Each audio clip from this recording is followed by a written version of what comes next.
उज्जवल Bharat news, देश की प्रखर आवाज। अब नए अंदाज। नमस्कार, उज्जवल भारत न्यूज में सभी का स्वागत है। नमस्कार, उज्जवल भारत न्यूज में सभी का स्वागत है। वडोदरा का क्षेत्र का वो पुल जब टूटा तो हर एक ने अपनी अपनी व्यक्तिगत तरीके से वेदना जताई। आज आपको एक गुजराती में लिखी गई एक खूबसूरत कविता इसी टूटे हुए पुल के लिए और जिस तरह से बिखरा पड़ा है हमारा सिस्टम, हमारा समाज, उसी पर एक खूबसूरत कविता। आ तो खाली पुल तूट्यो छे, सरकारनो क्यांय एके रूल तूट्यो छे। आ तो खाली पुल तूट्यो छे, पीयूसीना 5000 हेल्मेट नहीं लावो 1000। नानी भूलो ने मोटा मेमो, तूटे तो भूले न तूटे डेमो। करी लईए कबूल तूट्यो छे, सरकारनो क्यांय एके रूल तूट्यो छे। आ तो खाली पुल तूट्यो छे, तूटशे नहीं तो बनशे केम। समझी जाओ ने आखी गेम, करशो ना कोई बूमाबूम। हैरान थशे नहक न मासूम, नहीं कोईनी भूल तूट्यो छे, सरकारनो क्यांय एके रूल तूट्यो छे। आ तो खाली पुल तूट्यो छे। डॉक्टर होय कि कॉन्ट्रेक्टर, कार्पेंटर होय कि कलेक्टर, एक पछी बीजो पछी त्रीजो किस्सो, तोय पाछो कोई छोड़े न हिस्सो। सौ कटकी में छे मशगूल, तूट्यो छे, सरकारनो क्यांय एके रूल तूट्यो छे। आ तो खाली पुल तूट्यो छे। वर्षोथी आवुं ज चाल्या करे छे, प्रजा खुशीथी महल्या करे छे। आपणने सघळुं कोठे पड़ी गयुं छे, 4 लाखनुं गाजर जड़ी गयुं छे। नीति सौनी छे डूल, तूट्यो छे, सरकारनो क्यांय एके रूल तूट्यो छे। आ तो खाली पुल तूट्यो छे। जब इस कविता के हर शब्द को हम सुनते हैं, समझते हैं, तब विडंबना होती है कि आज भी कहीं ना कहीं सिस्टम में कोई ऐसी बड़ी चूक नहीं हुई है क्या।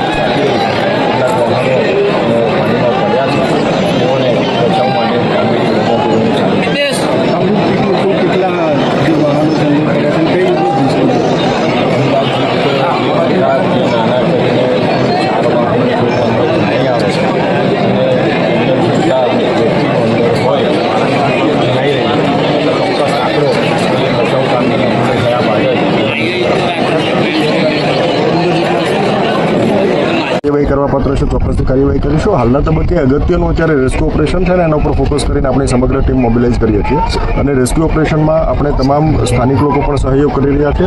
આ તમામ આગળ પણ અપેક્ષા છે કે રેસ્ક્યુ ઓપરેશન ઉપર ફોકસ કરીને એના ઉપર આપણે એ દિશામાં સંયુક્ત સહિયારા પ્રયાસો કરીએ। ચોક્કસ બિલકુલથી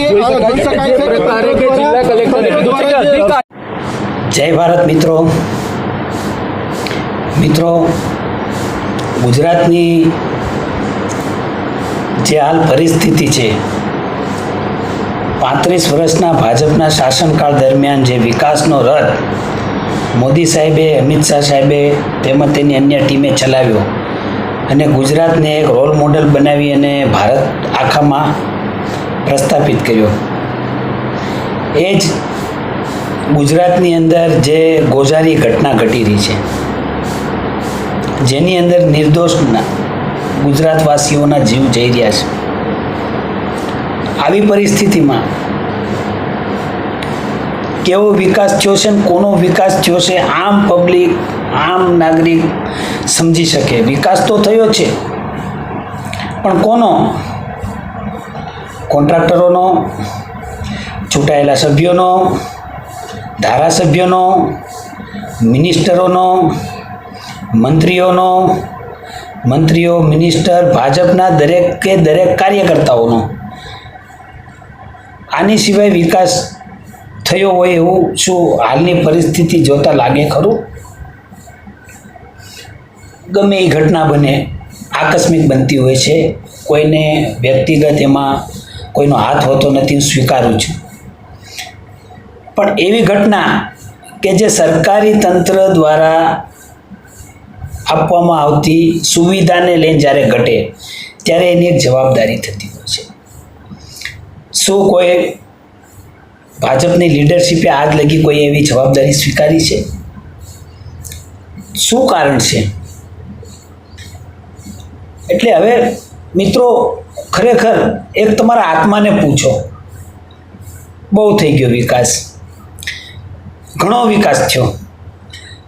હવે આ વિકાસ પાકી ગયો છે, તો ખરેખર હવે આ વિકાસને આપણે હગે વગે કરવો પડશે. કારણ કે ગમે એ પાકેલું ફળ હોય એને પછી એક જગ્યા પર એનો એક સીમિત સમય આવતા એને આપણે ઉતારી અને ગમે એનું વ્યવસ્થા કરવી પડે છે. તો આની વ્યવસ્થા કરવી પડે એવો સમય આવી ગયો છે. નો ડાઉટ ગમે એ માણસ ગમે એ અમારા વિડીયોને ગમે એ કમિટમેન્ટ આપી કરે શકે છે, લોકશાહી છે. પરંતુ આજના ગુજરાતની અંદર સંવિધાન ફક્ત નામ ઉપર રહ્યું છે. કોર્ટની અંદર તાળા લગાડી દેવા, વકીલોને અંદર ન જવા દેવા, આમ પબ્લિકને ન જવા દેવા, આમ પબ્લિકના માથા ફાટી જાય, ટાટિયા ભાંગી જાય, લોહી લવાણ હોય તે છતાં ગંભીર કલમનો ઉમેરો કરવામાં પોલીસ તંત્ર મથામણ કરી નાખે છે, ફરિયાદ લેતા નથી. અને નહીં નામાના કેસમાં પોતે પોલીસ એક્શનમાં આવી આરોપીને બોલાવી અને એની ફરિયાદ લે અને પોતે ફરિયાદીને આરોપી બનાવીને કટેરામાં ખડા કરે, એવી જો પ્રથમ વખત કોઈ સરકાર આવી હોય તો આ વિકાસની સરકાર છે. તો આ વિકાસની સરકારને જો ચલાવવા દેશો તો હું માનું ત્યાં લગી આપણા ગુજરાતની હજી હાલત બધી બદતર થઈ જશે.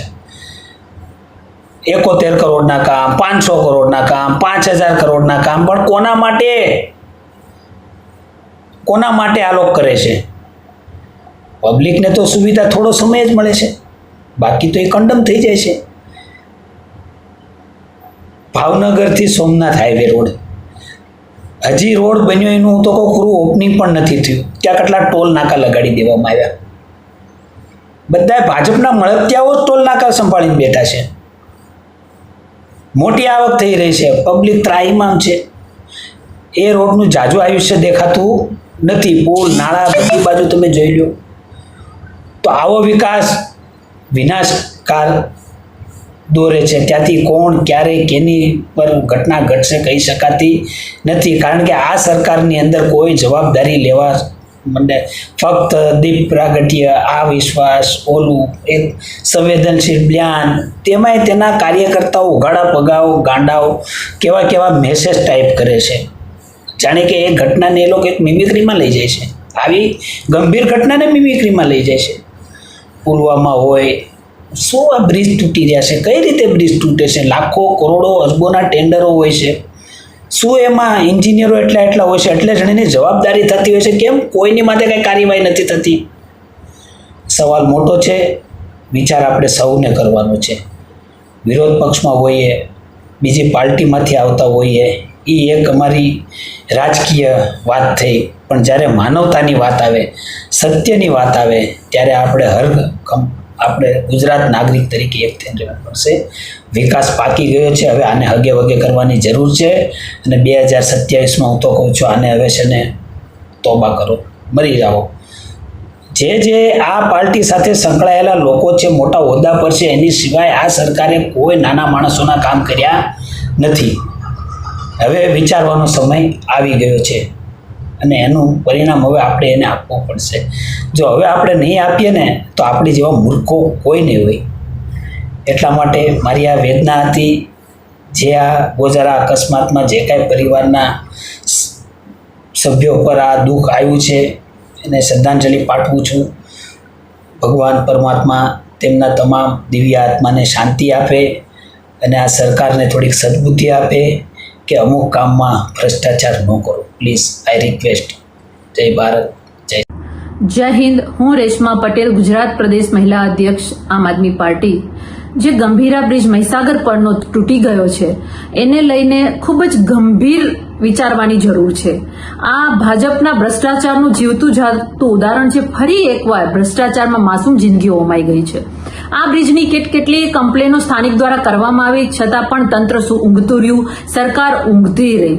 એટલે ભ્રષ્ટાચાર તો પોતે કરી જ રહ્યું છે. અને બીજી વિશેષ વાત મારે એ કરવી છે કે આપણે માત્ર ભાજપ જ નહીં, હું અહીંયા તમને કહીશ કે કોંગ્રેસનો પણ એટલો જ વાંક છે. કારણ કે જે રીતે અધિકારી જણાવી રહ્યા છે કે આ બ્રિજ 1984-85માં બન્યો હતો, તો કેટલા વર્ષ પહેલા સરકાર કોંગ્રેસની હતી એ આપણે વિચારવાની જરૂર છે. કોંગ્રેસના સરકારમાં બ્રિજ બને છે જેનું આયુષ્ય 100 વર્ષનું હોવું જોઈએ, એ 45 વર્ષમાં 40 વર્ષમાં ધરાશાયી થઈ જાય છે.